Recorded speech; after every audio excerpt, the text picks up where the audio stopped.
शहर आरा से 40 किलोमीटर दूर एक गांव बसा है जिसकी आबादी कुल 2,500-3 हजार की होगी।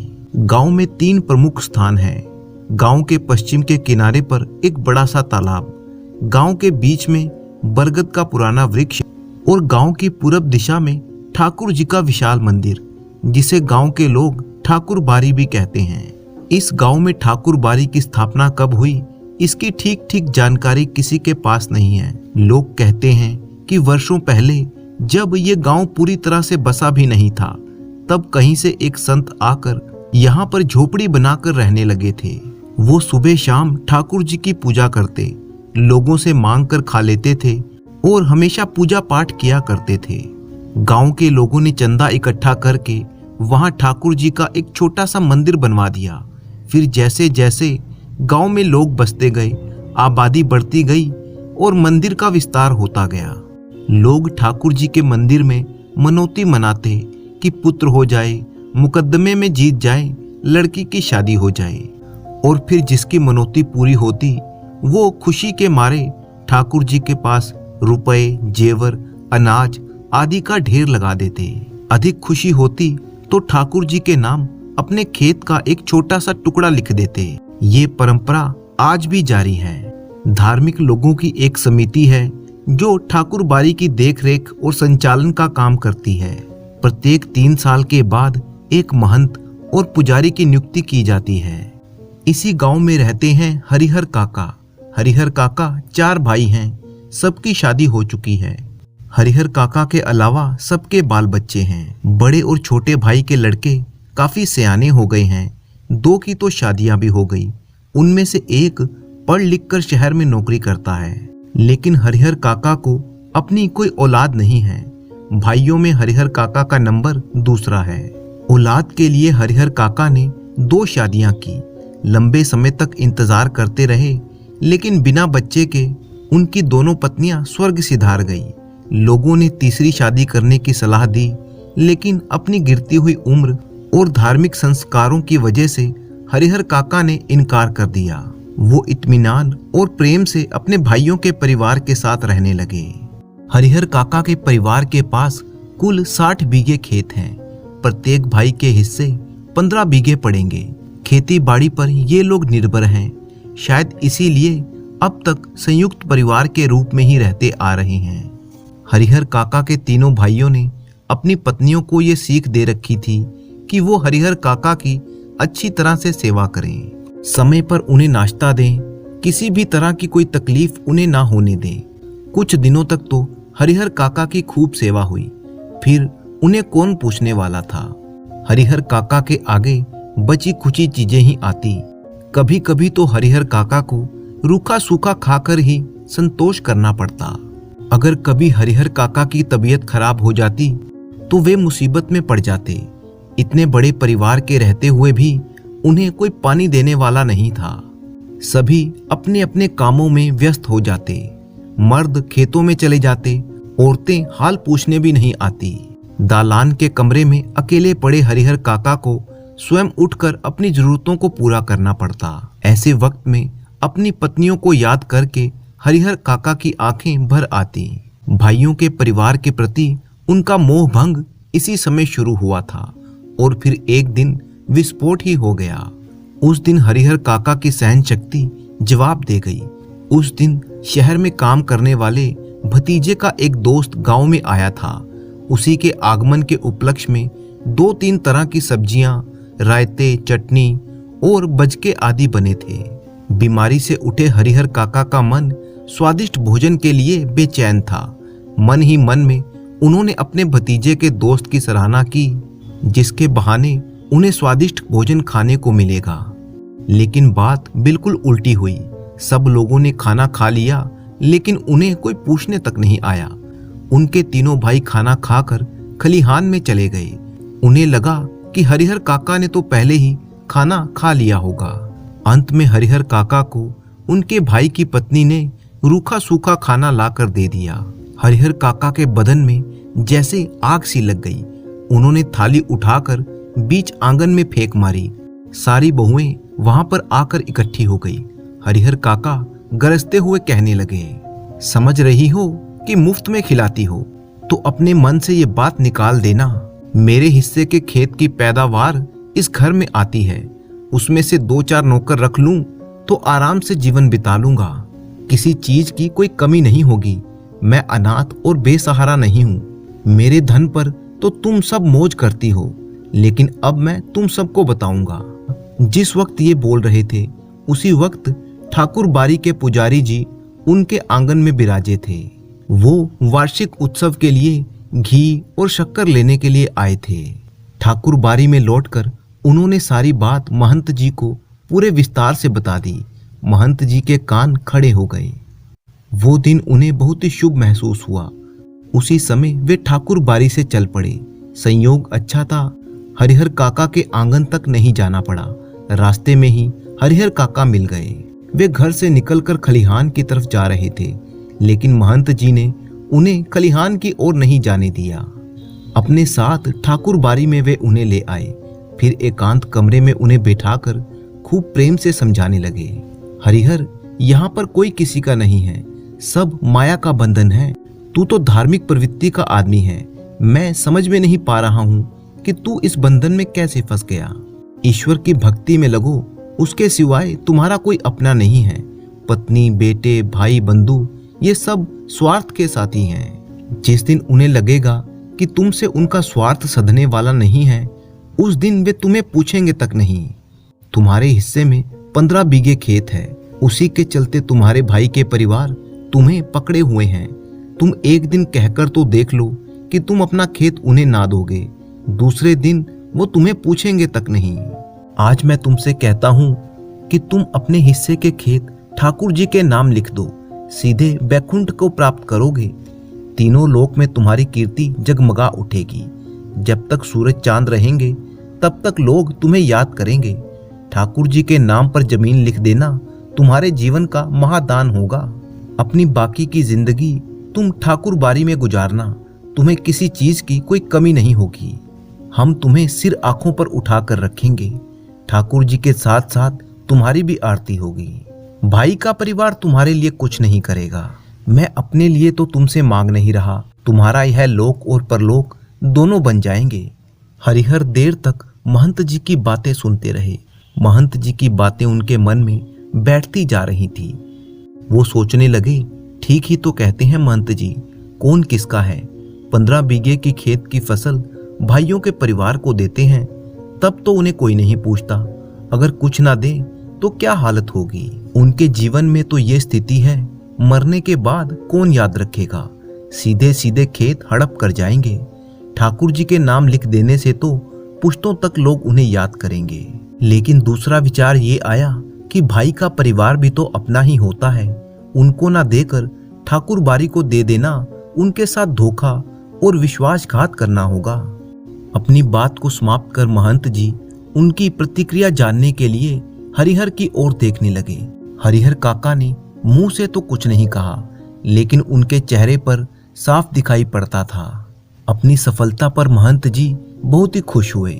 उन्होंने सही जगह पर वार किया था। इसके बाद उसी वक्त ठाकुर बारी के 2 सेवकों को बुलाकर आदेश दिया कि एक साफ सुथरे कमरे में पलंग पर बिस्तर लगाया जाए और हरिहर काका के आराम का इंतजाम किया जाए। हरिहर काका के भाई जब खलिहान से लौटे तो उन्हें इस दुर्घटना का पता चला। पहले तो वे अपनी पत्नियों पर खूब बरसे और फिर एक जगह बैठकर सोचने लगे। किसी व्यक्ति ने उनसे कुछ भी नहीं कहा था। महंत जी ने हरिहर काका को क्या क्या समझाया है, इसकी भी जानकारी उन्हें नहीं थी, लेकिन इसके बावजूद उनका मन शंकालु और बेचैन हो रहा था। दरअसल बहुत सारी बातें ऐसी ही होती हैं जिनकी जानकारी बिना बताए ही लोगों को मिल जाती हैं। शाम होते होते हरिहर काका के तीनों भाई ठाकुर बारी जा पहुंचे। उन्होंने हरिहर काका को वापस घर चलने के लिए कहा। इससे पहले कि हरिहर काका कुछ कहते, महंत जी बीच में आए और कहने लगे, आज हरिहर को यहीं पर रहने दो, बीमारी से उठा है, इसका मन अशांत है, ईश्वर के दरबार में रहेगा तो शांति मिलेगी। लेकिन उनके भाई उन्हें घर ले चलने की जिद करने लगे। इस पर ठाकुर बारी के बाकी लोग उन्हें समझाने लगे। वहां पर उपस्थित गांव के लोगों ने भी यही कहा एक रात ठाकुर बारी में रह जाएगा तो क्या हो जाएगा। आखिरकार भाइयों को निराश होकर वहां से लौटना पड़ा। रात में हरिहर काका को भोग लगाने के लिए तरह तरह के व्यंजन और मिष्ठान लाए गए। वैसे मिष्ठान तो उन्होंने कभी जिंदगी में नहीं खाए थे। घी में टपकते हुए मालपुए, रसबुनिया, लड्डू, छेने की तरकारी, दही, खीर। पुजारी जी ने स्वयं अपने हाथों से खाना परोसा। पास ही बैठे महंत जी धर्म चर्चा से मन को शांति पहुंचा रहे थे। एक ही रात में ठाकुर बारी में जो सुख, शांति और संतोष पाया वो हरिहर काका ने जीवन में कभी नहीं पाया था। इधर तीनों भाई रात भर सो नहीं सके। भावी आशंका उनके मन में चल रही थी। सोच रहे थे 15 बीघे खेत, इसी गांव की उपजाऊ जमीन, 2 लाख से अधिक की संपत्ति है। अगर हाथ से निकल गई तो फिर कहीं के नहीं रहेंगे। सुबह तड़के होते ही तीनों भाई दोबारा से ठाकुर बारी जा पहुंचे। हरिहर काका के पांव पकड़कर वे रोने लगे। अपनी पत्नियों की गलती के लिए माफी मांगने लगे। खून के रिश्ते की माया फैलाई। हरिहर काका का दिल पसीज गया। वो वापस अपने घर लौट आए। लेकिन ये क्या, इस बार अपने घर पर जो बदलाव उन्हें मिला वो बहुत ही सुखद था। वे आश्चर्य में पड़ गए। घर के सभी लोग हरिहर काका की खातिरदारी और सेवा में लग गए।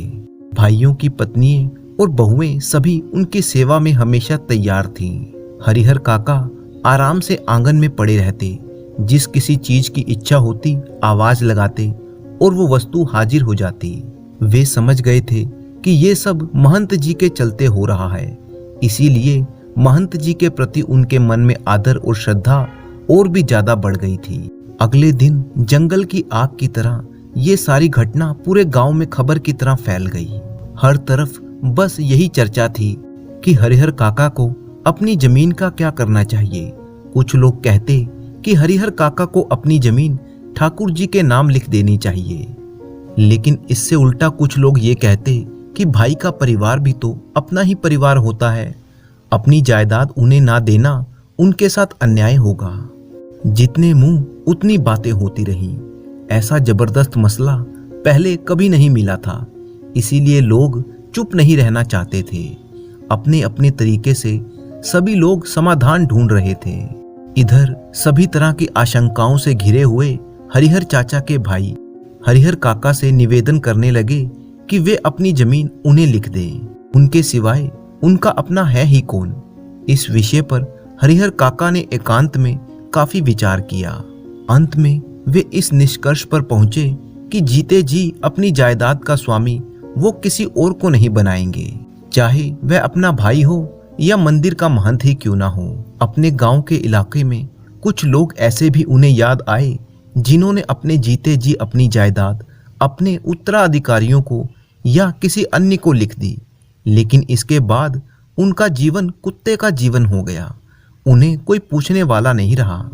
हरिहर काका बिल्कुल अनपढ़ व्यक्ति थे, फिर भी इस बदलाव को वे समझ सकते थे। इसीलिए उन्होंने ये निश्चय कर लिया कि जीते जी किसी को अपनी जमीन नहीं लिखेंगे। अपने भाइयों को समझा दिया, मैं मर जाऊंगा तो अपने आप ही मेरी जमीन तुम्हें मिल जाएगी। जमीन लेकर मैं जाऊंगा तो नहीं, इसलिए लिखवाने की क्या आवश्यकता है। उधर महंत जी भी हरिहर काका की टोह में रहने लगे। जहां कहीं एकांत में वे उन्हें मिलते तो कहते, देरी मत करो हरिहर, शुभ काम में देर नहीं करनी चाहिए। चलकर ठाकुर जी के नाम अपनी जमीन कर दो, फिर पूरी जिंदगी ठाकुर बारी में आराम से रहना। मरोगे तो तुम्हारी आत्मा को ले जाने के लिए देवलोक से विमान आएंगे। लेकिन हरिहर काका ना हाँ कहते और ना ही ना कहते। ना कहकर वो महंत जी का दिल दुखाना नहीं चाहते थे, क्योंकि भाइयों के परिवार से जो सुख और सुविधाएं उन्हें मिल रही थी वे महंत जी की कृपा से ही थी। और हाँ तो उन्हें कहना ही नहीं था, क्योंकि अपनी जिंदगी में अपनी जमीन उन्हें किसी को नहीं लिखनी। इस मुद्दे पर वे जागरूक हो गए थे। पर समय बीतने के अनुसार महंत जी की चिंताएं बढ़ती जा रही थी। जाल में फंसी हुई चिड़िया कहीं उड़ ना जाए। महंत जी को लग रहा था कि हरिहर धर्म संकट में पड़ गया है। एक ओर वो चाहता है कि ठाकुर जी को लिख दूं, किंतु दूसरी ओर भाई के परिवार की मोहमाया के बंधन में वो फंसा हुआ है। ऐसी स्थिति में हरिहर का अपहरण करके जबरदस्ती उससे लिखवाने के अलावा कोई दूसरा रास्ता नहीं है। बाद में हरिहर स्वयं ही राजी हो जाएगा। असल में महंत जी लड़ाकू और दबंग किस्म के आदमी थे। उन्होंने हरिहर का अपहरण करने की योजना बना ली। अपनी योजना को पूरा करने के लिए वे जी जान से जुट गए। हालांकि इस बात के बारे में उन्होंने किसी से कुछ नहीं कहा। हरिहर काका के भाइयों को इसकी भनक तक नहीं थी। आधी रात के आसपास ठाकुर बारी के कुछ सेवक हाथों में हथियार लिए हुए हरिहर काका के आंगन में आ धमके। हरिहर काका के भाई इस अचानक हुए हमले के लिए तैयार नहीं थे। इससे पहले कि वो कुछ कर पाते, आक्रमणकारी हरिहर काका को अपनी पीठ पर लादकर वहां से चंपत हो गए। गांव में किसी ने भी ऐसी घटना ना देखी और ना ही सुनी। सारा गांव जाग गया। सभी लोग हरिहर काका के भाई लोगों के साथ उन्हें ढूंढने निकले। उन्हें लगा कि ये महंत जी का काम है।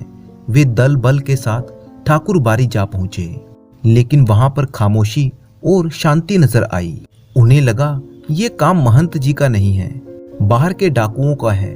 वो अब फिरौती के रूप में मोटी रकम वसूल करेंगे कि तभी ठाकुर बारी के अंदर से बातचीत करने की आवाजें आने लगी। आवाज धीमी थी, लेकिन सबके कान खड़े हो गए। उन्हें यकीन हो गया कि हरिहर काका अंदर ही हैं। अब क्या था, वे सभी ठाकुर बारी का फाटक पीटने लगे कि तभी ठाकुर बारी के अंदर से गोलियां चलने लगी। सभी लोग घबराकर वहां से भागे। हरिहर काका के भाई उसी समय थाने जा पहुंचे। इधर ठाकुर बारी के अंदर महंत जी और उनके कुछ विश्वसनीय आदमी मौजूद थे, जो सादे और लिखे हुए कागजों पर अनपढ़ हरिहर काका के अंगूठे के निशान जबरदस्ती ले रहे थे। हरिहर काका तो महंत जी के इस व्यवहार से जैसे आसमान से जमीन पर आ गिरे थे। उन्होंने कभी सपने में भी नहीं सोचा था कि महंत जी इस प्रकार का काम करेंगे। जिस महंत को वो आदर और श्रद्धा से देखते थे, उन्हें वो अब दुराचारी और पापी नजर आने लगा था। अब उन्हें अपने भाइयों का परिवार महंत की तुलना में ज्यादा पवित्र, नेक और अच्छा लगने लगा था। हरिहर काका ठाकुर बारी से अपने घर पहुंचने के लिए बेचैन थे, लेकिन लोग उन्हें पकड़े हुए थे।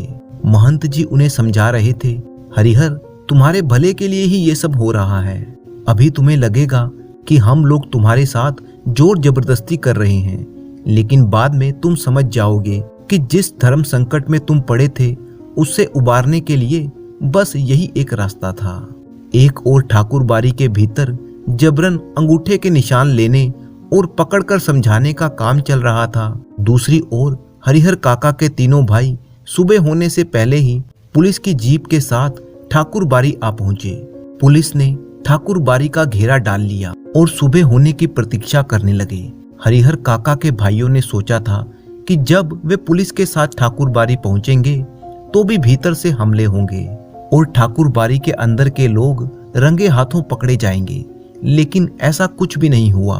ठाकुर बारी के अंदर से एक रोड़ा भी बाहर नहीं आया। शायद उन्होंने पुलिस को आते हुए देख लिया था। सुबह होने में अभी कुछ देर थी, इसीलिए पुलिस इंचार्ज रह रहकर ठाकुर बारी के फाटक खोलने का और आत्मसमर्पण करने के लिए आवाज लगा रहे थे। सुबह तड़के एक साधु ने ठाकुर बारी का फाटक खोला। पुलिस इंचार्ज ने साधु के पास हरिहर काका और ठाकुर बारी के महंत और पुजारी के बारे में पूछा, लेकिन उसने कुछ भी बताने से इनकार कर दिया।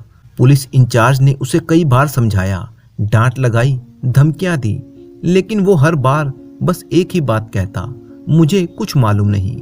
ऐसे वक्त में पुलिस के पास मारपीट का सहारा लेकर भी बात उगलवाने का हुनर होता है, लेकिन उस साधु को देखकर पुलिस इंचार्ज कुछ ना कर सका। पुलिस इंचार्ज के नेतृत्व में पुलिस के जवान ठाकुर बारी की तलाशी लेने लगे, लेकिन सभी कमरों के देखने के बाद भी हरिहर काका वहां पर ना मिले। बस उस अकेले साधु के अलावा ठाकुर बारी में कोई नहीं था।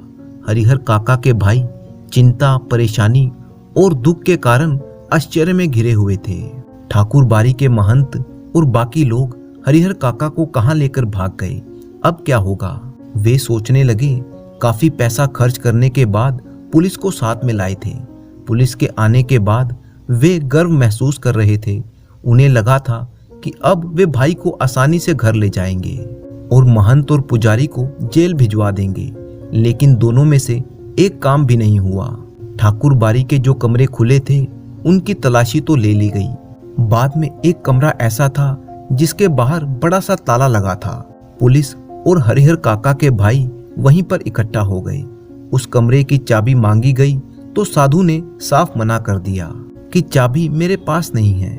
जब उससे पूछा गया कि इस कमरे में क्या है तो उसने जवाब दिया, अनाज है। पुलिस इंचार्ज अभी ये सोच ही रहे थे कि इस कमरे का ताला तोड़कर देखा जाए या छोड़ दिया जाए कि अचानक उस कमरे के दरवाजे के भीतर से किसी ने धक्का देना शुरू किया। पुलिस के जवान सावधान हो गए। ताला तोड़कर कमरे का दरवाजा खोला गया। कमरे के भीतर हरिहर काका जिस हालत में मिले उसे देखकर उनके भाइयों का खून खौल उठा। उस वक्त अगर महंत, पुजारी या कोई दूसरा साधु वहां पर होता तो उसे जिंदा नहीं छोड़ते। हरिहर काका के हाथ और पैरों को बांधा गया था। उनके मुंह में भी एक कपड़ा ठूसकर बांध दिया गया था। हरिहर काका जमीन पर लुढ़कते हुए दरवाजे तक आए, पैरों से दरवाजा को धक्का लगा रहे थे। काका को बंधन मुक्त किया गया। उनके मुंह से कपड़ा निकाला गया। हरिहर काका ने ठाकुर बारी के महंत, पुजारी और बाकी कई लोगों का पर्दाफाश करना शुरू किया। कहने लगे, वे साधु नहीं, डाकू हैं, हत्यारे और कसाई हैं। मुझे यहाँ कमरे में बंद करके वे गुप्त दरवाजे से भाग गए। उन्होंने कई कागजों पर मुझसे जबरन अंगूठे लगवाए। हरिहर काका ने देर तक अपना बयान दर्ज करवाया। उसके बाद हरिहर काका वापिस अपने भाइयों के परिवार के साथ रहने लगे थे। इस बार उन्हें दालान में नहीं बल्कि घर के अंदर रखा गया था, किसी बहुत ही कीमती चीज की तरह छुपाकर। उनकी सुरक्षा के लिए रिश्ते नाते में जितने भी सूरमा थे सबको बुला लिया गया था। हथियारों से लैस लोग हमेशा 24 घंटे उनका पहरा देने लगे। अगर किसी आवश्यक कार्य से काका घर से बाहर निकलते तो 4-5 आदमी हमेशा उनके साथ रहते। रात में चारों तरफ से घेर कर उनको सोते। भाइयों ने ड्यूटी बांध ली थी। आधे लोग सोते तो आधे लोग जागकर पहरा देते। इधर ठाकुर बारी का दृश्य भी बदल गया था। एक से एक खूंखार लोग ठाकुर बारी में आ रहे थे। उन्हें देखकर ही डर लगता था।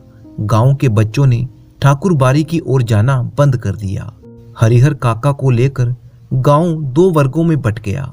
हरिहर काका अब महसूस करने लगे थे कि उनके भाई अचानक जो आदर और सम्मान और सुरक्षा जो उन्हें दे रहे हैं उसकी वजह भाइयों का संबंध नहीं बल्कि उनकी जायदाद है, अन्यथा वो उनको पूछते तक नहीं। साथ ही साथ वो महंत जी की भी सच्चाई जान गए थे कि ठाकुर जी के नाम पर वो कैसे अपना धंधा चला रहा है। उसे धर्मार्थ और परमार्थ से कोई मतलब नहीं है। वो तो अपने फायदे के लिए साधु बनकर ढोंग कर रहा है। इसीलिए हरिहर काका ने अब मन ही मन में ये निश्चय कर लिया था कि वे महंत को अपने आसपास फटकने भी नहीं देंगे। साथ ही साथ अपने जिंदा रहते वे जायदाद अपने भाइयों के नाम पर नहीं लिखेंगे, वरना कोई उन्हें पूछेगा तक नहीं। बुढ़ापे का दुख बिताए नहीं बीतेगा। लेकिन हरिहर काका सोच कुछ और रहे थे और वातावरण कुछ दूसरा ही तैयार हो रहा था। ठाकुर बारी के जिस दिन उन्हें वापस लाया गया था उसी दिन से उनके भाई, रिश्ते नाते के लोग समझाने लगे थे कि वे अपनी जायदाद भतीजों के नाम लिख दें। जब तक ऐसा नहीं करोगे तब तक महंत उन पर घात लगाए बैठा रहेगा। सिर पर मंडरा रहे इस खतरे से मुक्ति पाने का बस यही एकमात्र रास्ता है। सुबह, दोपहर, शाम, रात, दिन बस यही चर्चा होती। लेकिन हरिहर काका साफ नकार जाते। कहते, मेरे बाद तो मेरी जायदाद इस परिवार को अपने आप ही मिल जाएगी, इसीलिए लिखवाने की कोई जरूरत नहीं है। महंत ने अंगूठे के जो निशान जबरदस्ती लगवाए हैं उसके खिलाफ मुकदमा तो हमने कर ही दिया है। भाई समझाते समझाते हार गए। तब उन्होंने डांटना और दबाव देना शुरू किया। लेकिन काका इस रास्ते पर भी राजी नहीं हुए। साफ साफ कह देते कि अपने जिंदा रहते मैं नहीं लिखूंगा। बस एक रात उनके भाइयों ने वही रूप धारण कर लिया जो रूप महंत और उसके आदमियों ने धारण किया था। हरिहर काका को अपनी आंखों पर विश्वास नहीं हुआ। उनके वही सगे भाई जो उनकी सेवा और सुरक्षा में तैयार रहते थे, उन्हें अपना अभिन्न अंग समझते थे, जो उनकी नींद से ही सोते और जागते थे, हथियार लेकर हरिहर काका के सामने खड़े हो गए। कह रहे थे, सीधे मन से कागजों पर जहां जहां जरूरत है अंगूठे के निशान बनाते चलो, वरना मार मार कर यहीं घर के अंदर ही गाड़ देंगे। गांव के लोगों को कोई सूचना तक नहीं हो पाएगी। हरिहर काका ने सोच लिया था कि ये सब एक ही बार में उन्हें मार दें, वही ठीक है, लेकिन अपनी जमीन लिखकर वे रोज रोज नहीं मरना चाहते। हरिहर काका गुस्से में खड़े हो गए और गरजते हुए कहने लगे, मैं अकेला हूं, तुम सब इतने हो, ठीक है, मुझे मार दो, मैं मर जाऊंगा, लेकिन जीते जी अपनी जमीन तुम्हें नहीं लिखूंगा।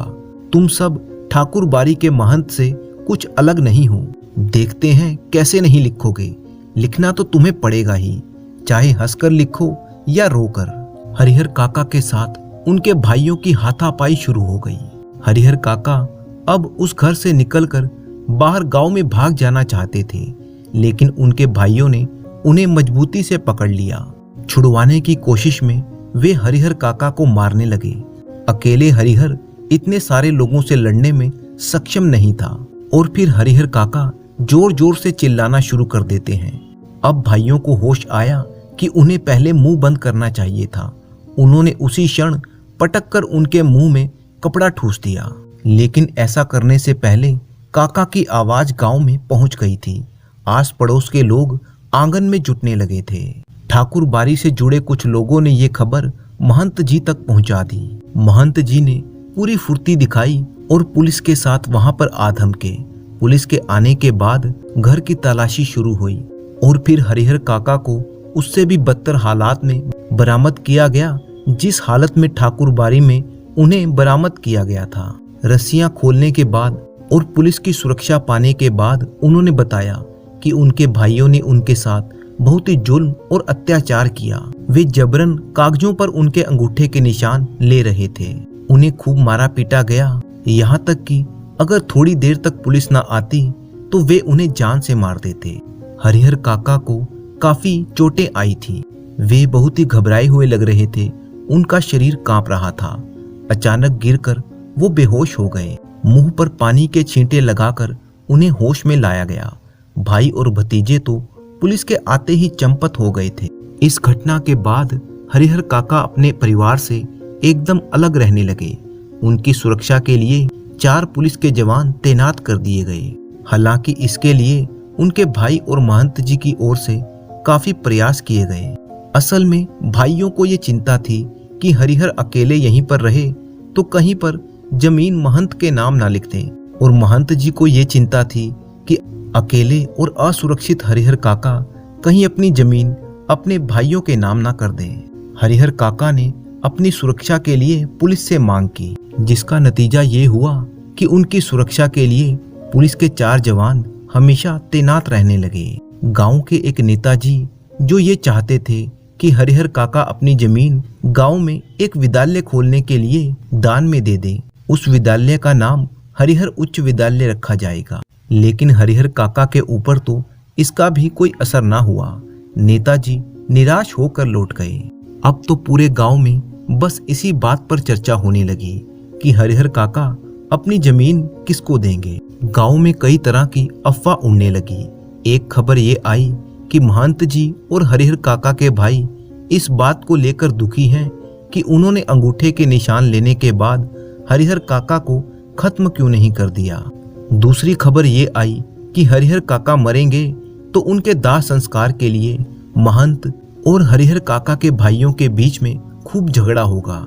तीसरी खबर आई कि हरिहर काका की मृत्यु के बाद उनकी जमीन पर कब्जा करने के लिए उनके भाई अभी से तैयारी कर रहे हैं। इलाके के मशहूर डाकू बुट्टन सिंह से उन लोगों की बातचीत पक्की हो गई है। चौथी खबर ये भी आती है कि महंत जी ने ये फैसला किया है कि हरिहर की मृत्यु के बाद वो इलाके के सभी साधु संतों और महंतों की एक सभा बुलाएंगे। दिन प्रतिदिन आतंक का माहौल बनता गया, लेकिन हरिहर काका अब अपने निर्णय पर अडिग हो चुके थे। उन्होंने ना तो महंत के नाम जमीन लिखी और ना ही अपने भाइयों को दी। उन्होंने अपने भाइयों से अलग अपना एक मकान बनवाया और उसमें आराम से रहने लगे। उन्होंने एक नौकर रख लिया जो उन्हें बनाता और खिलाता। उनके हिस्से की जमीन की जितनी भी फसल होती थी वे उसे बेचकर आराम से जिंदगी बिता रहे थे, लेकिन वो किसी से बात ना करते थे, मानो वो गूंगेपन का शिकार हो गए हों। कोई बात कहो, कुछ पूछो, कोई जवाब नहीं। सारे गांव के लोग उनके बारे में बहुत कुछ कहते हैं, सुनते हैं, लेकिन उनके पास अब कहने के लिए कोई बात नहीं थी। पुलिस के जवान हर समय हरिहर काका के मकान के बाहर पहरा देते रहते और हरिहर काका अपना शेष जीवन अपने मकान में ही रहकर प्रभु भक्ति में बिताने लगे। बीजापुर नाम के गांव के मुखिया, जिनका नाम था सूरजभान, वो एक बहुत ही समझदार और सुलझे हुए इंसान थे। वो गांव में होने वाले सभी तरह के लड़ाई झगड़े और किसी भी तरह के विवाद को सुलझाने के लिए हमेशा तैयार रहते थे। सूरजभान के पास गांव के लोगों का कोई भी विवाद आता तो वो उसे बड़े ही न्यायपूर्ण और तर्कशील तरीके से सुलझाते थे। गांव के सभी लोग उनके द्वारा दिए गए फैसले का बहुत ही आदर करते थे। ना सिर्फ उनके गांव बीजापुर बल्कि आसपास के गांव के कई लोग भी अपनी समस्याओं और झगड़ों का निपटारा करने के लिए मुखिया सूरजभान के पास आते थे। सूरजभान के बारे में ये बात बहुत ही प्रसिद्ध थी कि वो किसी भी मामले का दूध और पानी का पानी कर देते हैं। हालांकि उस गांव के लोगों को ये अधिकार भी था कि अगर वो किसी कारण से मुखिया के द्वारा दिए गए निर्णय से संतुष्ट ना हो तो वो राजा के दरबार में भी न्याय के लिए गुहार लगा सकते थे। लेकिन आज तक ऐसा कभी नहीं हुआ था कि सूरजभान के द्वारा किसी मामले के निपटारे के लिए दिए गए फैसले पर लोग असंतुष्ट हों। उनकी बुद्धिमानी और तर्कशील निर्णय के कारण सभी लोग उनके निर्णय को ही अंतिम निर्णय समझते थे। मुखिया सूरजभान के घर पर अक्सर इसी कारण से लोगों का आना जाना लगा रहता था। प्रतिदिन वह कई तरह के विवाद और झगड़ों का निपटारा करते थे। आज तक किसी भी व्यक्ति को न्याय के लिए राजा के दरबार में जाने की आवश्यकता नहीं पड़ी थी। इसी नगर के राजा थे राजा चक्रधर, जो अपनी प्रजा का बहुत ही ख्याल रखते थे। महाराज चक्रधर के 2 संतानें थी, उनका बेटा पृथ्वी और उनकी बेटी कुसुमलता।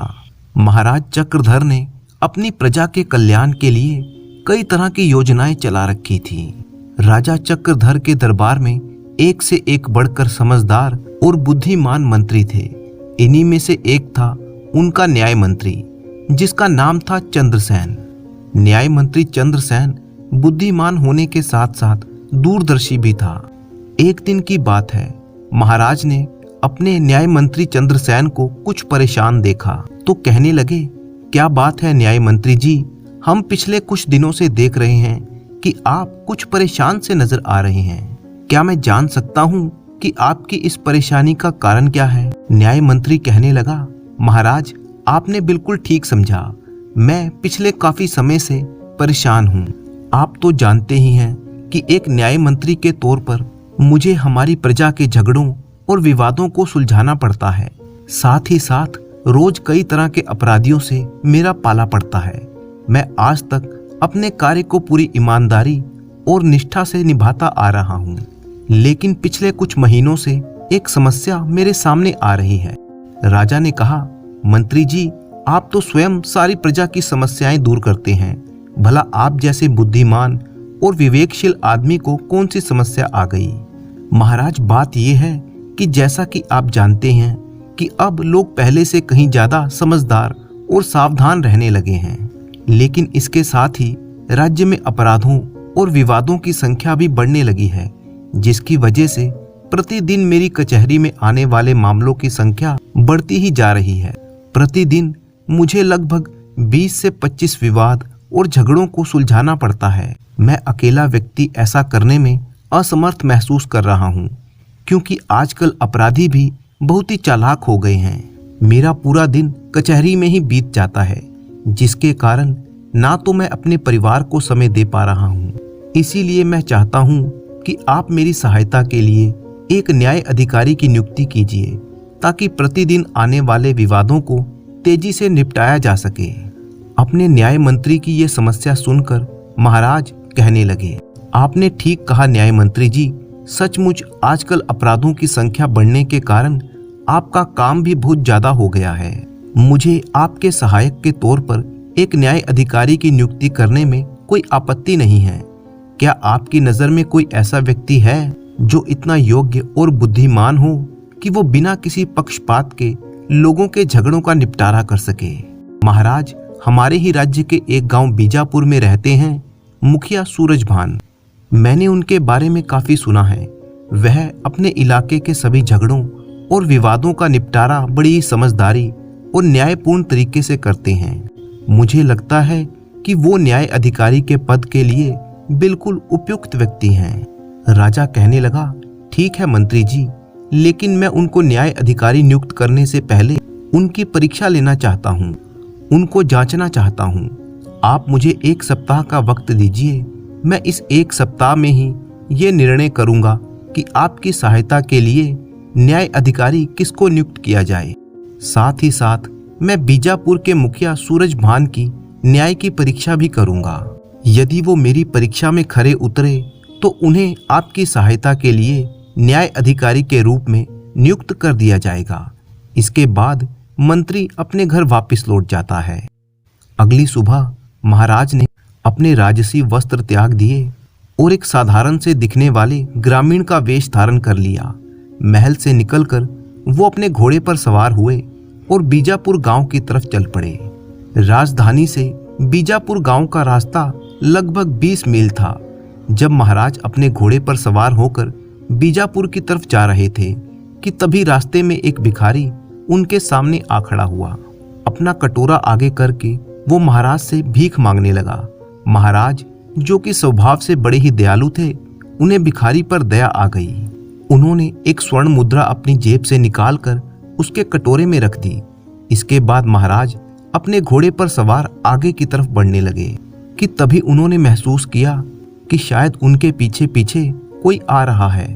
जब उन्होंने मुड़कर पीछे देखा तो वो भिखारी महाराज के पीछे आ रहा था। महाराज ने अपना घोड़ा रोका और भिखारी से पूछने लगे, अरे भाई, मैंने तुम्हें भिक्षा के रूप में स्वर्ण मुद्रा दे दी है, अब तुम मेरे पीछे क्यों आ रहे हो? भिखारी कहने लगा, श्रीमान, आप बड़े ही दयालु जान पड़ते हैं। आपने मुझे भिक्षा दी, इसके लिए आपका बहुत बहुत आभार। लेकिन क्या आप मेरी एक और सहायता कर सकते हैं? बताओ, तुम्हें क्या सहायता चाहिए? भिखारी कहने लगा, क्या आप बीजापुर गांव की तरफ जा रहे हैं?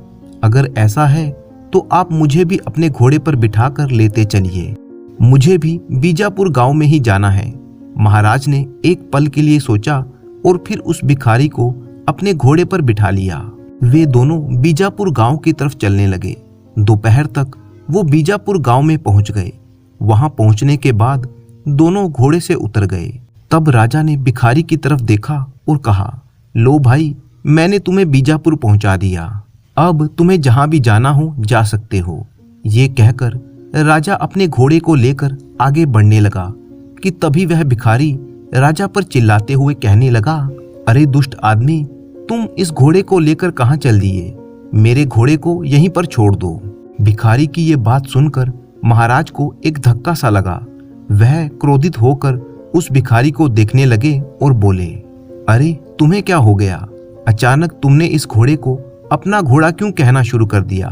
मैंने तुम पर दया करके तुम्हें इस घोड़े पर बिठाया और गांव तक लेकर आया। उसके बदले तुम मेरा धन्यवाद करने की बजाय मेरे घोड़े पर अपना अधिकार जमा रहे हो। भिखारी कहने लगा, ये घोड़ा तो मेरा है, मैं तुम्हें घोड़े पर बिठा कर लाया हूँ और तुम बिना किसी देरी के इस घोड़े को यहीं पर छोड़ दो और चले जाओ। इस तरह से राजा और भिखारी में घोड़े को लेकर झगड़ा होने लगा। उनको आपस में झगड़ा करते हुए देखकर काफी लोगों की भीड़ जमा हो गई, परंतु कोई भी इस बात का फैसला नहीं कर पाया कि ये घोड़ा राजा का है या भिखारी का। तभी उस भीड़ में से एक आदमी आगे आया और उसने कहा, मेरा विचार है कि आप लोगों को गांव के मुखिया सूरजभान के पास जाना चाहिए। वे अवश्य ही इस झगड़े का निपटारा कर सकते हैं कि घोड़ा वास्तव में किसका है। भिखारी कहने लगा, हाँ हाँ, क्यों नहीं, मुझे किसी के पास भी जाने में कोई आपत्ति नहीं है, क्योंकि मैं सच बोल रहा हूँ। महाराज ने जब ये बात सुनी तो उन्होंने भी मुखिया सूरजभान के पास जाने का निर्णय किया, क्योंकि असल में वह भी तो सूरजभान के न्याय की परीक्षा करना चाहते थे। महाराज बोले, मुझे भी मुखिया जी के पास न्याय के लिए जाने में कोई आपत्ति नहीं है। इसके बाद भिखारी और राजा उस घोड़े के साथ मुखिया सूरजभान के घर जा पहुंचे। दोनों अपने घोड़े को लेकर एक तरफ खड़े हो गए। उन्होंने देखा कि मुखिया सूरजभान पहले से ही वहां पर मौजूद लोगों के झगड़ों का निपटारा कर रहे थे। वे दोनों अपने घोड़े को लेकर एक तरफ खड़े हो गए और अपनी बारी का इंतजार करने लगे। महाराज चक्रधर के लिए ये एक बहुत ही अच्छा मौका था, जब वह मुखिया सूरजभान के न्याय करने के तरीके को अच्छी तरह से देख सकते। इसीलिए राजा चुपचाप वहां पर खड़े हो गए और मुखिया जी के द्वारा की जाने वाली सारी कार्यवाही को ध्यान से देखने लगे। सबसे पहले सूरजभान के सामने दो व्यक्ति आकर खड़े हुए। उनमें से एक व्यक्ति गांव के साहूकार के पास काम करने वाला मुनीम था, जबकि दूसरा व्यक्ति एक किसान था। दोनों का विवाद ये था कि वे एक युवती के साथ आए थे। झगड़ा ये था कि मुनीम और वो किसान दोनों ही उस युवती को अपनी पत्नी बता रहे थे। युवती असल में गूंगी और नासमझ थी। अब इस बात का फैसला किया जाना था कि वो युवती वास्तव में किसकी पत्नी है, मुनीम की या किसान की। सारी बात जानने के बाद मुखिया सूरजभान कहने लगे कि आप दोनों इस युवती को यहीं पर छोड़कर चले जाइए। कल सुबह आप लोगों के झगड़े का निपटारा किया जाएगा। इसके बाद सूरजभान के सामने दूसरा विवाद पेश किया गया। ये विवाद एक कसाई और तेल बेचने वाले तेली के बीच में था। दोनों ही एक सिक्कों से भरी हुई थैली को अपना अपना बता रहे थे। कसाई का कहना यह था कि सिक्कों से भरी थैली उसकी है, जबकि तेली कहता था कि सिक्कों से भरी थैली पर उसका अधिकार है, क्योंकि उसने अपनी मेहनत से ये कमाई की है। सारा मामला सुनने के बाद सूरजभान ने कहा, आप लोग सिक्कों से भरी हुई इस थैली को यहीं पर छोड़ जाइए। कल सुबह आपके झगड़े का फैसला सुनाया जाएगा। वे दोनों भी सिक्कों से भरी हुई थैली वहीं पर छोड़कर चले गए। इसके बाद महाराज और वो भिखारी सूरजभान के सामने पेश हुए। तब महाराज चक्रधर ने कहना शुरू किया, मुखिया जी, बात असल में ये है कि मैं इस भिखारी को दया करके अपने घोड़े पर बिठाकर गांव के अंदर तक लेकर आया हूँ, लेकिन गांव में पहुंचते ही इस भिखारी ने मुझे धन्यवाद देने की बजाय मेरे ही घोड़े पर अपना अधिकार जमा लिया। उसकी बात सुनकर भिखारी तपाक से कहने लगा, नहीं मुखिया जी, ये आदमी बिल्कुल झूठ बोलता है। ये घोड़ा तो असल में मेरा है। मैं इस आदमी को अपने घोड़े पर बिठाकर गांव में लेकर आया था, लेकिन जैसे ही हम गांव में पहुंचे तो इस आदमी ने मुझ पर धौंस जमानी शुरू कर दी। मुझे कमजोर जानकर ये मेरे घोड़े पर कब्जा करना चाहता है। अब आप ही मुझ पर दया करके मेरा घोड़ा मुझे दिलवाइए।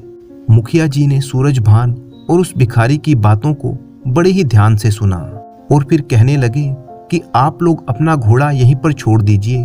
कल सुबह इस बात का फैसला किया जाएगा कि घोड़ा किसका है। इसके बाद राजा और भिखारी भी वहां से चले गए। अगले दिन सुबह एक बार फिर से सभी लोग मुखिया के घर पर पहुंचे। तब मुखिया ने सबसे पहले मुनीम और किसान को अपने सामने बुलाया, जिनका विवाद ये था कि वो युवती असल में किसकी पत्नी है। मुखिया ने मुनीम की तरफ देखते हुए कहा, मुनीम जी, ये युवती आपकी पत्नी है, आप इसे ले जा सकते हैं और इस धोखेबाज किसान को मैं 50 कोड़े मारने का आदेश देता हूँ। मुनीम इस फैसले से बहुत ही खुश था और अपनी पत्नी को लेकर वहां से चला गया। इसके बाद मुखिया ने कसाई और तेली को अपने सामने बुलाया। सिक्कों की थैली वहां पर रखते हुए वो कहने लगा, ये सिक्कों की थैली असल में कसाई की है, जबकि इस तेली को झूठ बोलने के कारण 50 कोड़े मारने की सजा दी जाती है। और फिर कसाई भी अपने सिक्कों की थैली लेकर खुशी खुशी वहां से चला गया। अब बारी थी महाराज और उस भिखारी की। तब मुखिया ने दोनों की तरफ देखते हुए कहा, मैंने आपका घोड़ा अपने अस्तबल में बांध रखा है, जहां पर पहले से ही 20 घोड़े मौजूद हैं। क्या तुम दोनों 20 घोड़ों के बीच में अपना घोड़ा पहचान पाओगे? महाराज ने तुरंत उत्तर दिया, मुखिया जी, 20 तो क्या, आप 100 घोड़ों के बीच में भी मेरा घोड़ा खड़ा कर देंगे तो मैं उसको पहचान सकता हूँ। इसके बाद मुखिया राजा को लेकर अपने अस्तबल में गया, जहां पर पहले से ही काफी घोड़े बंधे हुए थे। राजा ने बड़ी आसानी से अपने घोड़े को पहचान लिया। इसके बाद मुखिया जी राजा को लेकर अस्तबल से बाहर आ गए। फिर वो भिखारी को अपने साथ लेकर अस्तबल में आ गए और भिखारी को घोड़े को पहचानने के लिए कहा। भिखारी ने भी बड़ी ही आसानी से घोड़े को पहचान लिया। मुखिया भिखारी को लेकर अस्तबल से बाहर आ गया और फिर कुछ क्षणों तक सोचने के बाद महाराज की तरफ देखते हुए कहने लगा, श्रीमान, ये घोड़ा आपका है, आप इसे ले जा सकते हैं। जबकि ये भिखारी एक झूठा और धोखेबाज आदमी है, इसे 50 कोड़े मारने की सजा दी जाती है। ये सुनकर महाराज मन ही मन बहुत ही प्रसन्न थे कि सचमुच मुखिया के द्वारा किया गया न्याय एकदम सटीक और सही है। अब तक शाम हो चुकी थी और फिर सभी लोग अपने अपने घरों को चले गए, लेकिन राजा अभी भी वहीं पर खड़ा था। मुखिया ने पूछा, श्रीमान, अब आप भी अपने घर चले जाइए।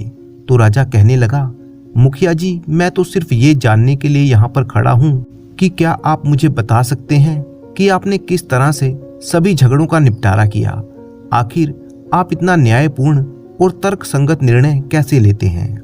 तब मुखिया ने कहा, अरे महोदय, ये कोई बहुत मुश्किल काम नहीं है। सबसे पहले मैंने उस मुनीम और किसान के झगड़े का निपटारा किया। असल में रात के समय मैंने उस युवती को अपनी कलम में स्याही भरने के लिए कहा था।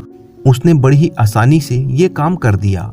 इससे सिद्ध होता है कि वो अवश्य ही मुनीम की पत्नी है। एक किसान की पत्नी ये काम नहीं कर सकती, क्योंकि किसान के घर पर स्याही और कलम का कोई काम नहीं है, जबकि मुनीम के घर पर ये दोनों चीजें मौजूद रहती हैं। इसके बाद मैंने कसाई और तेली के झगड़े का निपटारा किया। वो भी बहुत ही सरल काम था। मैंने उस सिक्कों की थैली में से सिक्के निकालकर गर्म पानी के बर्तन में डाल दिए थे। अगर वो सिक्के तेली के होते तो अवश्य ही उन सिक्कों पर लगा हुआ तेल गर्म पानी में डालने पर पानी की सतह पर आ जाता, लेकिन ऐसा कुछ नहीं हुआ, जिससे ये बात सिद्ध हो गई कि वो सिक्के तेली के नहीं थे। इसके बाद मैंने आपका और उस भिखारी का फैसला किया। ये भी बहुत ही आसान काम था। मैं आप दोनों को एक एक करके घोड़े के पास ले गया तो आप दोनों ने बड़े ही आराम से घोड़े को पहचान लिया था। बात असल में ये थी कि ये मायने नहीं रखता कि किसने घोड़े को पहचाना, बल्कि मायने ये रखता है कि घोड़े ने आप दोनों में से किसको पहचाना। दरअसल जब आप घोड़े को पहचानने के बाद वहां से चले गए थे, तब घोड़े ने भी आपको पहचान लिया था। वह आपको देखते ही सिर हिलाने लगा था। साथ ही साथ जब आप वहां से निकले तो वो भी आपके पीछे पीछे आने लगा था, लेकिन भिखारी को देखकर उसने ऐसी कोई भी हरकत नहीं की, जिससे मुझे इस बात का विश्वास हो गया कि घोड़ा आपका ही है। इस तरह से मैंने तीनों फैसले बिल्कुल न्यायपूर्ण और तर्कसंगत तरीके से दिए हैं। मुखिया जी की बातें सुनकर राजा बहुत ही प्रभावित हुए। तब उन्होंने मुखिया सूरजभान को अपना असली परिचय देते हुए कहा, मैं इस राज्य का राजा चक्रधर हूँ। असल बात यह है कि मैं तुम्हारे न्याय और तर्क शक्ति की जांच करने के लिए आया था, जिस पर तुम बिल्कुल खरे उतरे हो। मैं चाहता हूँ कि अब तुम मेरे साथ राजधानी चलो और वहां पर हमारे न्याय मंत्री चंद्रसेन के साथ एक न्याय अधिकारी के तौर पर काम करो, ताकि न्याय मंत्री जी का काम थोड़ा आसान हो सके। मुझे पूरी उम्मीद है कि तुम इस काम के लिए मना नहीं करोगे। सारी सच्चाई जानने के बाद मुखिया सूरजभान ने महाराज को प्रणाम किया और कहने लगा, महाराज, आप हमारे राज्य के राजा हैं और राजा ईश्वर का रूप माना जाता है। इसीलिए मैं आपकी आज्ञा को ईश्वर की आज्ञा मानते हुए उसका पालन करूंगा। मैं आपके साथ राजधानी चलने को तैयार हूँ। अगली सुबह वे दोनों राजमहल की तरफ रवाना हो गए। राजमहल में पहुंचने के बाद महाराज ने अपने न्याय मंत्री को बुलाया और सूरजभान से उनका परिचय कराते हुए कहने लगे, मंत्री जी, जैसा आपने कहा था, सूरजभान सच में खरा सोना है। बात बहुत ही पुरानी है। सूरजगढ़ नाम के एक गांव में चमन नाम का एक आदमी रहता था। चमन का कोई अपना परिवार नहीं था, वो बिल्कुल अकेला ही था। चमन अपना जीवन यापन करने के लिए अपने गांव या आसपास के गांव में मेहनत मजदूरी करके पैसे कमाता था। स्वभाव से वो बड़ा ही चतुर और चालाक आदमी था। एक दिन की बात है, चमन जब नदी पार के दूसरे गांव में काम ढूंढने के लिए जा रहा था, तभी उसे नदी के पास एक चमकती हुई चीज दिखाई दी। चमन ने उसे उठा लिया। देखने में वो चीज किसी हीरे की तरह से मालूम पड़ती थी। चमन लाल उस वस्तु को लेकर अपने घर पर आ गया। उसने हीरे जैसी दिखने वाली उस चीज को खूब अच्छे से रगड़ रगड़ कर धोया। अब वो बिल्कुल हीरे जैसी मालूम पड़ती थी, परंतु असल में वो कांच का एक टुकड़ा ही थी। चमन लाल ने इस वस्तु को किसी जौहरी के पास जाकर बेचने का फैसला किया। उसी समय चमन नगर के एक बहुत ही बड़े जौहरी के पास हीरा बेचने के लिए जा पहुंचा। उस नगर का सबसे बड़ा जौहरी था सेठ रतनलाल। उनकी दुकान पर बेशुमार हीरे जवाहरात रहते थे। ये जौहरी हीरों का बड़ा ही पारखी था। इसके पास एक से एक नायाब हीरा रहता था। सेठ रतनलाल के ग्राहकों में नगर के अमीर लोगों के अलावा कई राज्यों के मंत्री, दीवान और राजा महाराजा भी थे। उसकी दुकान पर अक्सर राज परिवार के लोग भी आया करते थे। ये जौहरी किसी भी हीरे को देखते ही उसकी कीमत बता दिया करता था। इसके जैसा पारखी जौहरी पूरे नगर में कोई दूसरा नहीं था।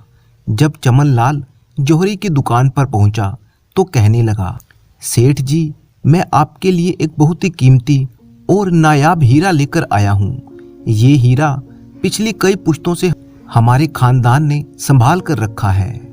मेरी माँ की मौत के बाद अब ये हीरा विरासत में मुझे मिला है। सच बात तो ये है कि मेरी समझ में नहीं आ रहा कि मैं इसका क्या करूं। ये इतना बड़ा है कि मैं इसकी अंगूठी बनवा कर नहीं पहन सकता और अपने घर पर रखना समझदारी नहीं होगी। इसके अलावा मैं बहुत ही गरीब हूँ। मुझे गुजर बसर करने के लिए धन की आवश्यकता है।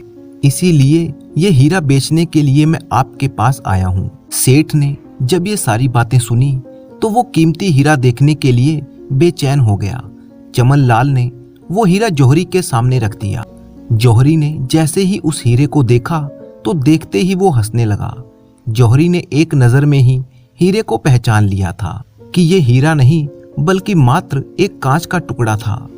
चमन लाल को देखकर वो घूरने लगा और कहने लगा, तुम्हारे होश तो ठिकाने हैं। कांच के टुकड़े को तुम हीरा बता रहे हो और मेरे पास बेचने आए हो।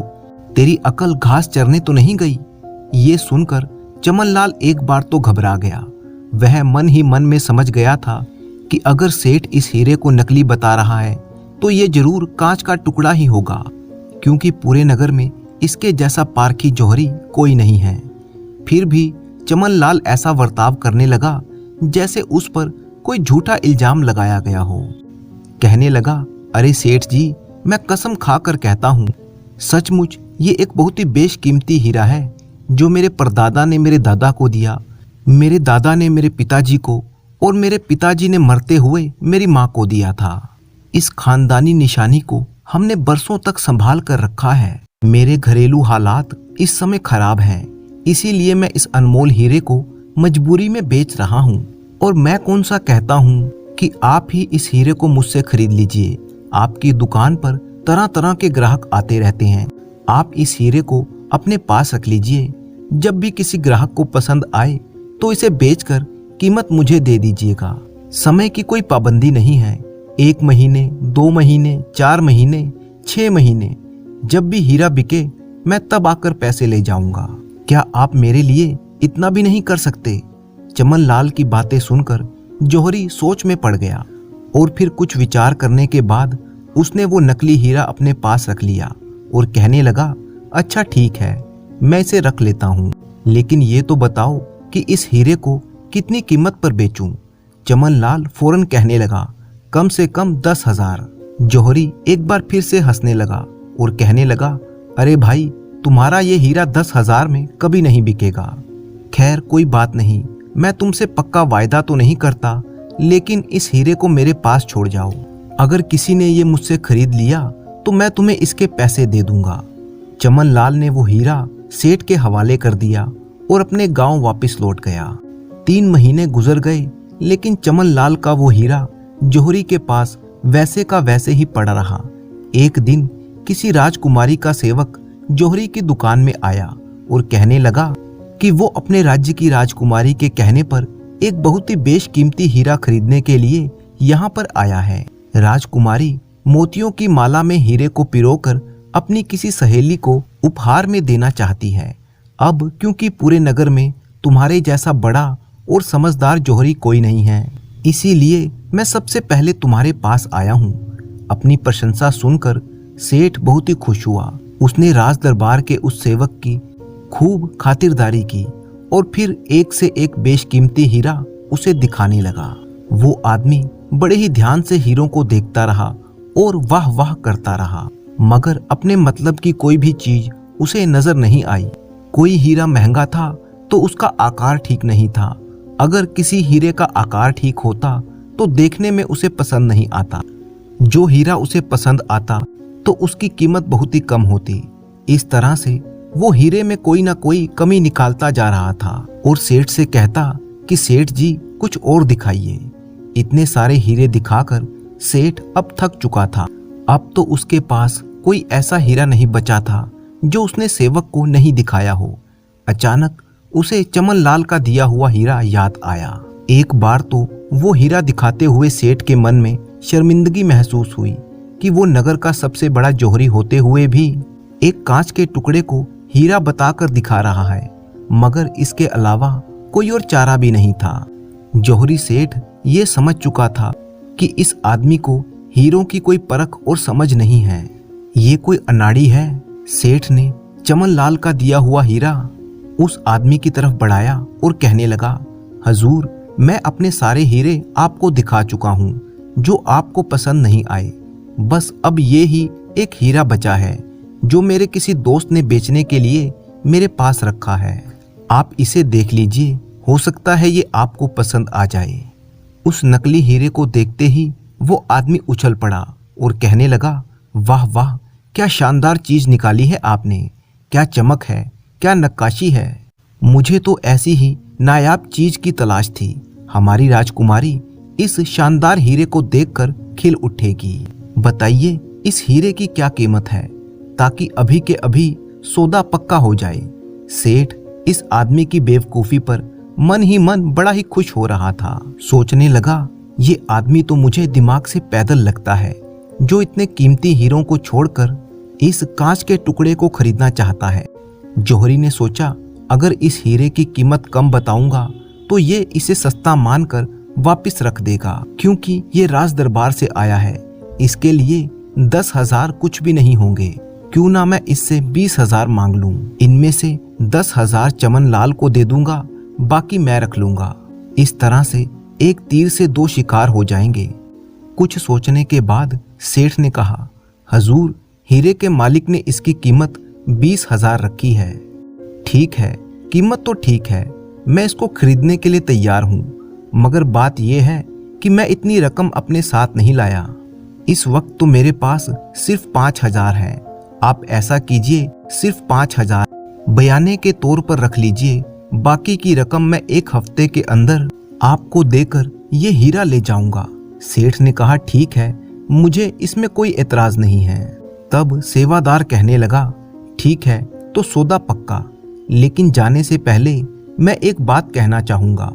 अगर मैं एक हफ्ते के अंदर बाकी की रकम लेकर ना आया तो मैंने जो 5,000 आपको दिए हैं वो आपके हो जाएंगे, परंतु अगर आपने इस एक हफ्ते के अंदर इस हीरे को किसी और को बेच दिया तो आपको मुझे 5,000 मेरे और 5,000 जुर्माने के तौर पर यानी 10,000 वापस करने होंगे, क्योंकि मैं ये हीरा राजकुमारी के लिए ले रहा हूँ और मैं नहीं चाहता कि इसमें किसी भी तरह की कोई उलझन पैदा हो।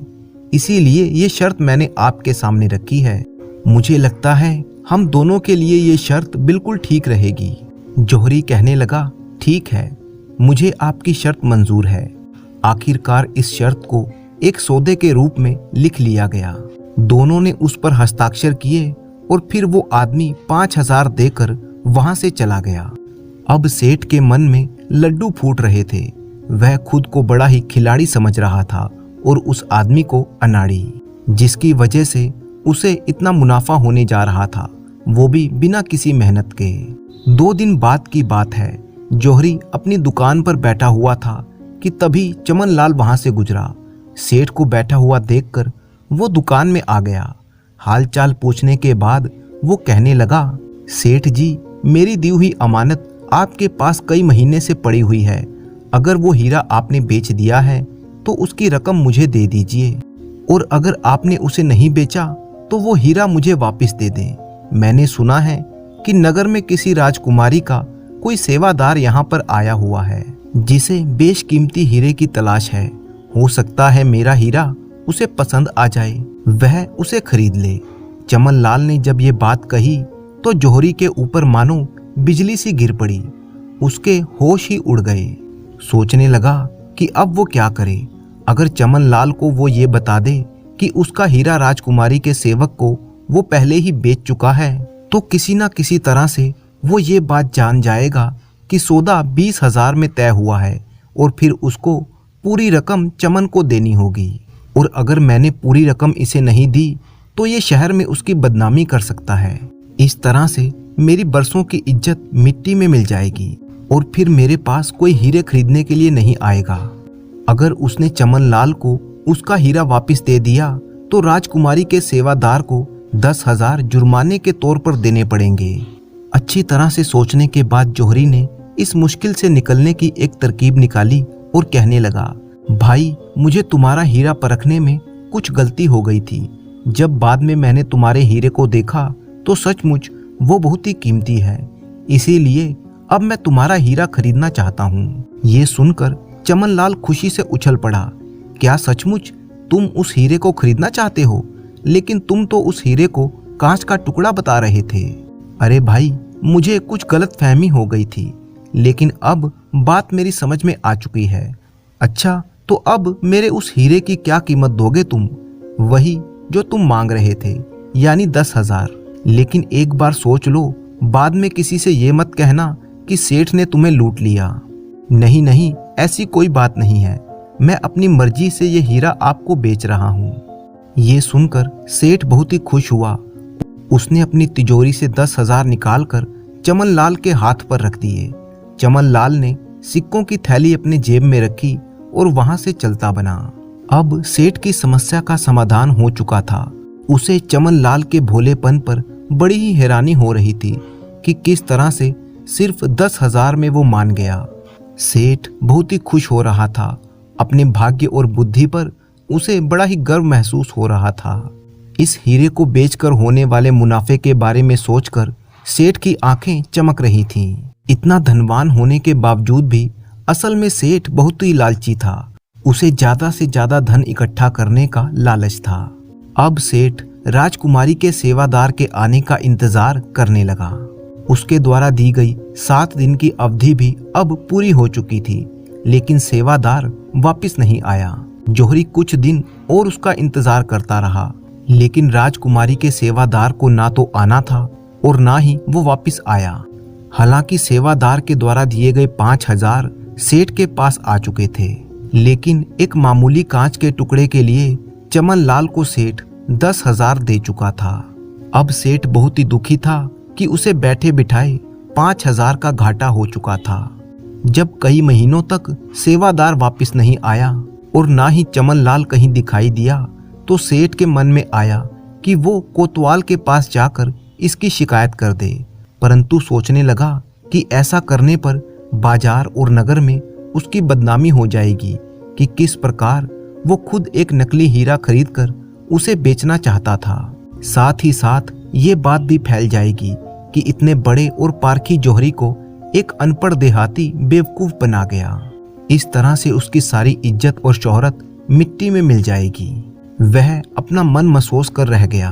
आज तक वो इसी उम्मीद में बैठा है कि शायद वो सेवादार कहीं से आ जाए और उस कांच के टुकड़े के बदले में बाकी धन दे जाए, मगर ऐसा कभी नहीं हुआ। असल में वो सेवादार चमन का ही एक दोस्त था और दोनों ने मिलकर सेठ को मूर्ख बना दिया। बात बहुत ही पुरानी है। एक राज्य पर करमवीर नाम का राजा राज किया करता था। राजा करमवीर का जीवन बड़े ही शांतिमय और सुखमय तरीके से बीत रहा था, मगर पिछले कुछ समय से वह एक अजीब उलझन का शिकार हो गया था। कुछ समय से वह एक सपना देख रहा था जिसमें एक औरत महल का दरवाजा खटखटाती और सपने में रोज एक ही बात बार बार पूछती, महाराज मैं आज आऊं या कल आऊं। राजा को इस सपने ने पिछले 3 महीने से परेशान कर रखा था। राजा हर रात यही सपना देखा करता और अक्सर नींद में हड़बड़ाकर उठ बैठता। ये सपना उसके लिए एक बड़ी परेशानी का कारण बन चुका था। जब राजा इस बात से बड़ा ही परेशान हो उठा तो उसने फैसला किया कि वो ये सपना अपनी बेटी को सुनाएगा और फिर उसी रात वही सपना देखने के बाद सुबह उठकर उसने सपने के बारे में अपनी बेटी को बताया। असल में राजा की 2 बेटियां थी, जिसमें से बड़ी बेटी की शादी हो चुकी थी और छोटी बेटी अभी कुंवारी थी जो राजा के साथ ही रहती थी। राजा ने अपनी छोटी बेटी को, जो कि बहुत ही समझदार थी, इस सपने के बारे में बताया। राजा की बेटी ने पूरा सपना ध्यान से सुना और उसके बाद वो राजा से कहने लगी, पिताजी आपका सपना सचमुच ही बड़ी उलझन पैदा करने वाला है, लेकिन शायद मैं इसका कुछ अनुमान लगा सकती हूँ। अगर आपको फिर से यही सपना आए और सपने में वो औरत आकर आपसे पूछे कि मैं आज आऊं या कल आऊं, तो आप उससे कहिएगा कि आज ही आ जाओ। राजा ने बेटी की बात सुनकर हाँ में सिर हिला दिया। राजा को अपनी बेटी की बुद्धिमानी पर पूरा भरोसा था। राजा को अगले 3 दिन तक फिर वह सपना नहीं आया। राजा निश्चिंत हो गया कि चलो जान छूटी। मगर अगली ही रात को फिर से राजा को वही सपना आया। राजा को सपने में एक सफेद साड़ी में लिपटी हुई औरत दिखाई दी, जो राजा के महल का दरवाजा खटखटा रही थी और राजा से पूछती है कि महाराज मैं आज आऊं या कल आऊं। अपनी बेटी के कहे अनुसार राजा ने उस औरत से कहा कि तुम आज ही आ जाओ। राजा का इतना कहना था कि वो औरत एकदम से गायब हो गई। इसके साथ ही राजा फौरन हड़बड़ाकर उठ बैठा। राजा की समझ में नहीं आ रहा था कि आखिर ये सारा मामला क्या है। सुबह उठते ही सबसे पहले राजा ने अपनी बेटी को इस सपने के बारे में बताया और कहने लगा, बेटी मैंने तुम्हारी बात मानकर सपने में उस औरत से कह दिया है कि तुम आज ही आ जाओ। पिता की बात सुनकर बेटी ने कहा, पिताजी आपने जो भी कहा बिल्कुल ठीक किया। आप बिल्कुल भी चिंता मत कीजिए, जो भी होगा अच्छा ही होगा। ईश्वर ने चाहा तो हमारी सारी मुश्किलें दूर हो जाएंगी। इस घटना को कई दिन बीत चुके थे। अब राजा भी इस बात को बिल्कुल भूल गया था। राजा के राज्य में चारों ओर बहुत ही शांति थी कि अचानक एक दिन राजा को खबर मिली कि उस पर एक दुश्मन राजा ने आक्रमण कर दिया है। राजा ये बात सुनकर बड़ा ही परेशान हो गया और बहुत ही घबरा गया, जिसका कारण ये था कि अचानक हुए इस आक्रमण के लिए राजा बिल्कुल भी तैयार नहीं था, क्योंकि राजा खुद भी एक शांति प्रिय राजा था और इस समय वो अपने शत्रु राज्य की सेना से लड़ने के लिए बिल्कुल भी तैयार नहीं था। इसके बावजूद राजा को अपने सेनापति को युद्ध भूमि में दुश्मन से लड़ने के लिए भेजना पड़ा, मगर ज्यादा देर तक दुश्मन के सामने उसकी सेना टिक नहीं पाई। अब राजा के पास महल से भागने के अलावा कोई और चारा नहीं था। जब राजा की सेना ने दुश्मन सेना के आगे हथियार डाल दिए, तब राजा ने अपनी बेटी को साथ लेकर वहां से भागने का इरादा किया। दुश्मन की सेना ने राजा के महल की ईंट से ईंट बजा दी और महल पर कब्जा कर लिया। राजा ने महल में एक खुफिया रास्ता बनवा रखा था और इस खुफिया रास्ते से वो अपनी बेटी को लेकर महल से फरार हो गया। उस खुफिया रास्ता से होते हुए वो जंगल में जा निकले। राजा और उसकी बेटी इस समय बहुत ही दुखी थे। एक तो राज्य छिन जाने का दुख और दूसरे वो इन मुसीबतों से कभी ना गुजरे थे। वे दोनों चलते चलते भागते भागते थकान से चूर हो चुके थे। पैर दुखने लगे, पाँव में छाले पड़ गए, मगर डर था कि कहीं दुश्मन की सेना आकर उन्हें पकड़ ना ले, इसीलिए वो दोनों भागते ही चले जा रहे थे। राजा अपनी बेटी के साथ पूरा दिन जंगल में भागता रहा और भागते भागते शाम हो गई। शाम के समय वो अपने राज्य की सीमा के नजदीक एक गांव में जा पहुंचे। उस गांव में एक आदमी रहता था जो किसी समय में राजा के महल में राजा का नौकर रह चुका था और राजा अक्सर खुश होकर उसे इनाम दिया करता था। राजा के दिमाग में उस समय शाही नौकर के अलावा कोई और ख्याल नहीं था। राजा उस आदमी के दरवाजे पर जा पहुंचा। दरवाजा खटखटाया। पुराने शाही नौकर ने दरवाजा खोला और वो राजा और उसकी बेटी को देखकर बड़ा ही खुश हुआ। उसने राजा का स्वागत किया, अपने घर के अंदर ले आया, उनकी आवभगत की और फिर जलपान करवाया। फिर उसने राजा से अपने घर आने का कारण पूछा। राजा ने उसे सारा किस्सा कह सुनाया कि किस तरह से दुश्मन ने उसके महल पर कब्जा कर लिया है और वो दोनों बाप बेटी किस तरह से अपनी जान बचाकर भाग निकले। शाही नौकर ने जब राजा की ये बात सुनी तो कुछ देर के लिए वो चुप हो गया और फिर कहने लगा, महाराज, मैं आपका पुराना नौकर हूँ। आपने मुझ पर कई उपकार किए हैं। मुझ गरीब की ये कुटिया आपके लिए हाजिर है। जितने दिन चाहे आप यहाँ पर रह सकते हैं। मुझे इस बात से कोई दिक्कत नहीं है, बल्कि मेरे लिए तो ये सौभाग्य की बात है कि मैं कुछ दिन आपकी सेवा कर सकूं। राजा उसकी बात सुनकर बड़ा ही खुश हुआ और सोचने लगा कि चलो अच्छा ही है, जान भी बच गई और रहने के लिए आसरा भी मिल गया। पुराने शाही नौकर ने अपने घर में अपने कमरे के साथ वाले कमरे में राजा के ठहरने की व्यवस्था कर दी। राजा की बेटी भी उसके साथ ही थी। रात के समय शाही नौकर ने राजा और उसकी बेटी के लिए खाने का इंतजाम किया। अपने पुराने नौकर के इस व्यवहार को देखकर राजा बड़ा ही प्रसन्न था।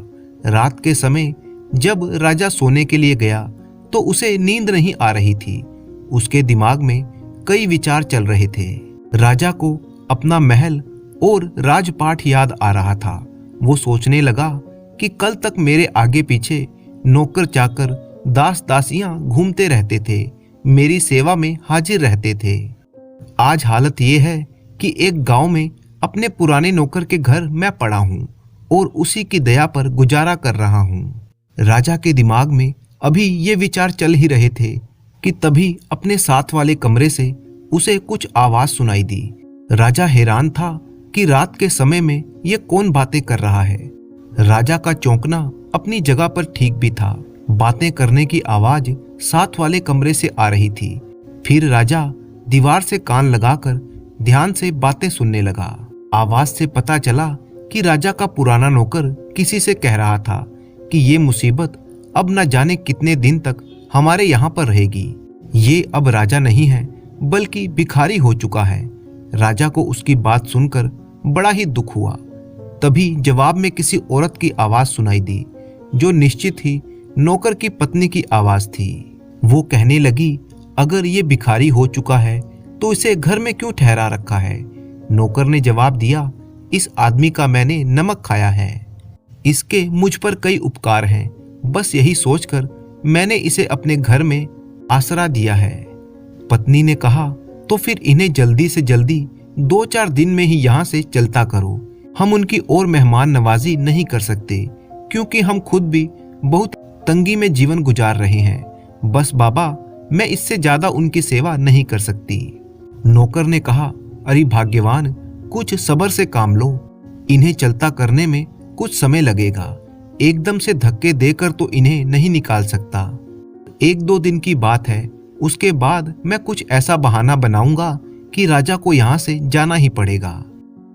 राजा ने जब अपने पुराने नौकर और उसकी पत्नी की बातें सुनी तो वो बड़ा ही दुखी हो गया।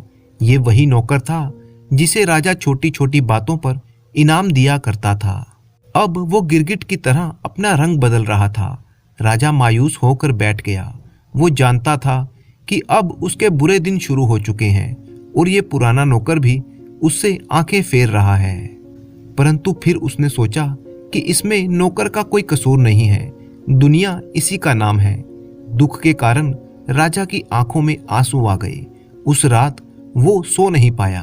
सुबह उठकर राजा ने अपने नौकर से कहा कि मेरे भाई, अब मैं तुमसे अनुमति चाहता हूँ। तुमने मेरा बहुत ही ख्याल रखा, उसके लिए तुम्हारा बहुत धन्यवाद। चालाक नौकर ने कहा, क्या हुआ महाराज, आप इतनी जल्दी क्यों जा रहे हैं? 2-4 दिन और रुक जाते। क्या आपको मेरी मेहमान नवाजी पसंद नहीं आई? या मेरी सेवा में कोई कमी रह गई?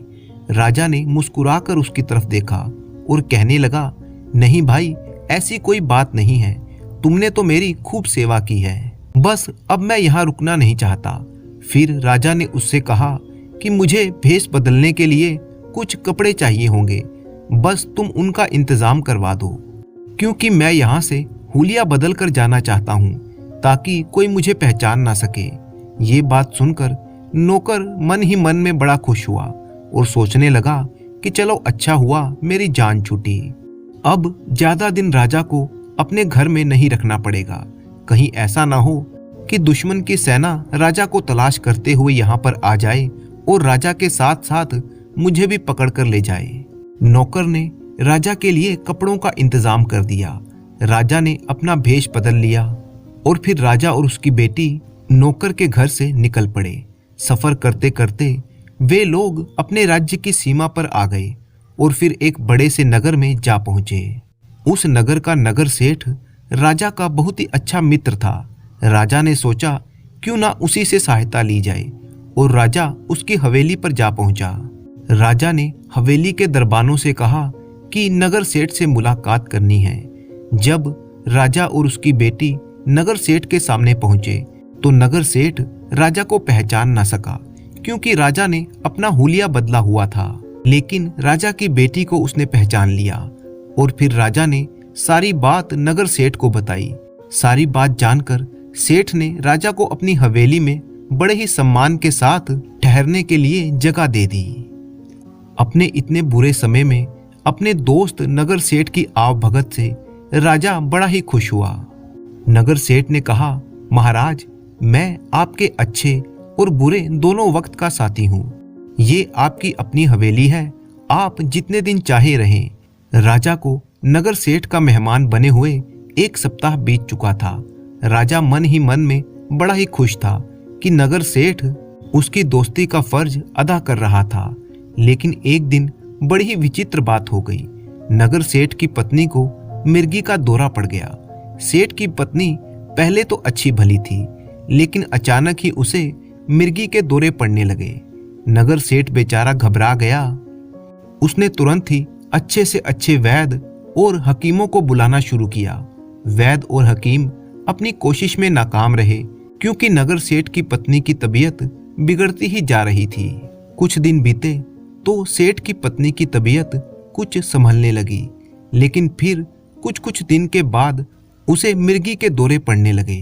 नगर सेठ ने वैद्य और हकीमों के साथ साथ ओझा और ज्योतिषियों को भी बुला भेजा। तब ज्योतिषियों ने अपनी पोथियां देखकर नगर सेठ से जो कुछ भी कहा, उसे सुनकर नगर सेठ परेशान हो गया। उन लोगों ने नगर सेठ को बताया कि सेठ जी, आपकी हवेली पर मनहूसियत और अपशकुन की छाया पड़ गई है। हो ना हो इस अपशकुन के पीछे इन दोनों बाप बेटी का ही हाथ है, जो आपकी हवेली में ठहरे हुए हैं। जब से ये आपकी हवेली में आए हैं, आपकी पत्नी को दौरे पड़ना शुरू हो गए हैं। अगर आप अपनी पत्नी की जान बचाना चाहते हैं तो इन दोनों को हवेली से हटाना होगा। दोनों बाप बेटी को जितनी जल्दी आप हवेली से निकाल देंगे, आपके लिए वही अच्छा रहेगा। नगर सेठ ये बात सुनकर परेशान हो गया। उसे भी इस बात पर अब विश्वास हो गया था, मगर वो सोच रहा था कि किस तरह से वो अपने दोस्त और उसकी बेटी को हवेली से निकाले। उड़ते उड़ते ये खबर राजा के कानों तक भी जा पहुंची कि सेठ की बीवी को पड़ने वाले दौरों का कारण वे दोनों हैं। राजा ये सुनकर बड़ा ही दुखी हुआ। नगर सेठ अब शर्म के मारे राजा से खुद कुछ भी नहीं कह रहा था, लेकिन राजा को इस बात का पूरा एहसास हो चुका था। तब राजा ने नगर सेठ से कहा, सेठ जी, आप परेशान मत होइए। मैं जानता हूँ कि ज्योतिषियों ने आपसे क्या कहा है। मैं आज ही आपकी हवेली से चला जाऊंगा। सेठ जी चाहने के बावजूद भी राजा और उसकी बेटी को नहीं रोक पाए। राजा बड़े ही भारी मन से सेठ जी की हवेली से बेटी को लेकर निकल गया। वे दोनों चलते चलते जंगलों से गुजरते हुए एक पेड़ के नीचे बैठ गए। वे दोनों थक कर चूर हो चुके थे। दोनों बाप बेटी का प्यास के मारे बुरा हाल था, लेकिन पानी कहीं आसपास दिखाई नहीं दे रहा था। राजा ने अपनी बेटी को दिलासा देते हुए कहा कि बेटी, रात हम इसी पेड़ के नीचे गुजारेंगे और सुबह होते ही यहाँ से चल पड़ेंगे। उम्मीद है कहीं ना कहीं पीने का पानी मिल ही जाएगा। संयोग की बात है कि उस पेड़ पर 2 पक्षी भी आराम करने के लिए रुक गए थे। पक्षियों ने जब राजा और उसकी बेटी को देखा तो वो आपस में बातें करने लगे। नर पक्षी ने अपनी मादा से कहा, देखो ये दोनों बाप बेटी हैं और ये एक देश का राजा है, मगर अब इनका बुरा समय चल रहा है और अभी इसके बुरे समय में कुछ दिन और बाकी हैं। फिलहाल इनकी मुश्किलें खत्म नहीं होंगी। राजा के कानों में उन दोनों पक्षियों की आवाज पड़ी तो वो हैरान था कि ये मनुष्य की बोली कैसे बोल रहे हैं। राजा आश्चर्यचकित रह गया और कान लगाकर बड़े ही ध्यान से उन पक्षियों की बातें सुनने लगा। फिर मादा पक्षी ने कहा, इन दोनों की मुसीबतें कैसे खत्म होगी? नर पक्षी बोला, समय अच्छा हो या बुरा बदलता रहता है। ये परीक्षा की घड़ियां भी खत्म हो जाएंगी, लेकिन उसका तरीका यह है कि इन्हें यहाँ से कुछ दूर रहने वाले एक साधु के पास जाना होगा।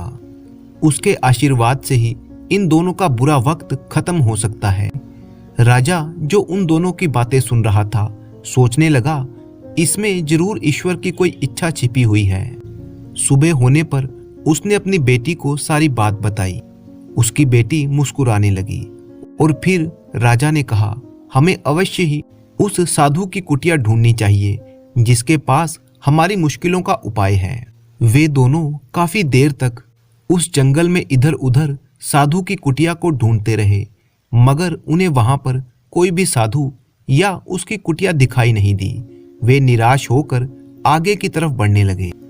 काफी लंबा सफर तय करने के बाद वे एक दूसरे राज्य में जा पहुंचे। राजा ये देखकर हैरान हो गया कि वो उस राज्य में आ पहुंचा था जहां उसकी बड़ी बेटी की शादी हुई थी। राजा खुश हुआ कि चलो बेटी के घर में आसरा मिल जाएगा। फिर वे दोनों अपनी बड़ी बेटी की हवेली की तरफ चल पड़े।